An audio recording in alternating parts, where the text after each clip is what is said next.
بسم اللہ الرحمن الرحیم۔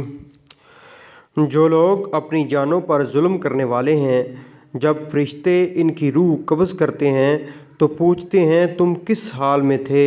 یہ جواب دیتے ہیں کہ ہم اپنی جگہ کمزور اور مغلوب تھے۔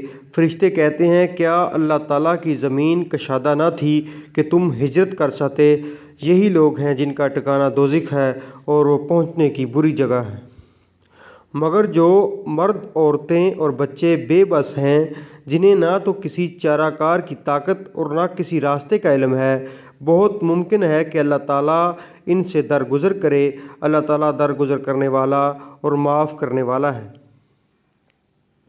جو کوئی اللہ کی راہ میں وطن کو چھوڑے گا، وہ زمین میں بہت سی قیام کی جگہیں بھی پائے گا اور کشادگی بھی، اور جو کوئی اپنے گھر سے اللہ تعالیٰ اور اس کے رسول صلی اللہ علیہ وسلم کی طرف نکل کھڑا ہوا، پھر اسے موت نے آ پکڑا، تو بھی یقیناً اس کا اجر اللہ تعالیٰ کے ذمہ ثابت ہو گیا، اور اللہ تعالیٰ بڑا بخشنے والا مہربان ہے۔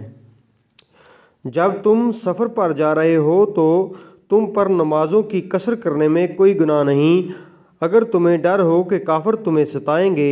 یقیناً کافر تمہارے کھلے دشمن ہیں۔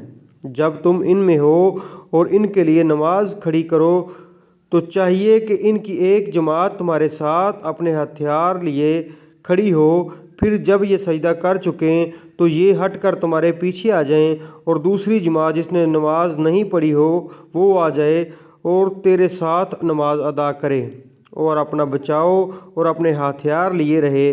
کافر چاہتے ہیں کہ کسی طرح تم اپنے ہتھیاروں اور اپنے سامان سے بے خبر ہو جاؤ تو وہ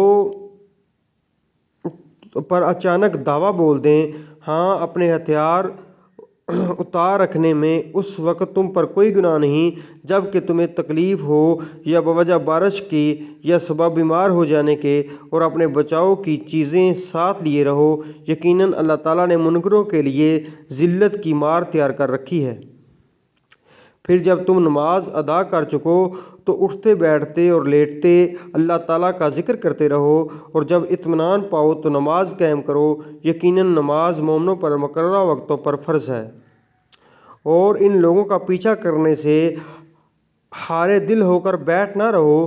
اگر تمہیں بے آرامی ہوتی ہے تو انہیں بھی تمہاری طرح بے آرامی ہوتی ہے، اور تم اللہ تعالیٰ سے وہ امیدیں رکھتے ہو جو امید انہیں نہیں، اور اللہ تعالیٰ داتا اور حکیم ہے۔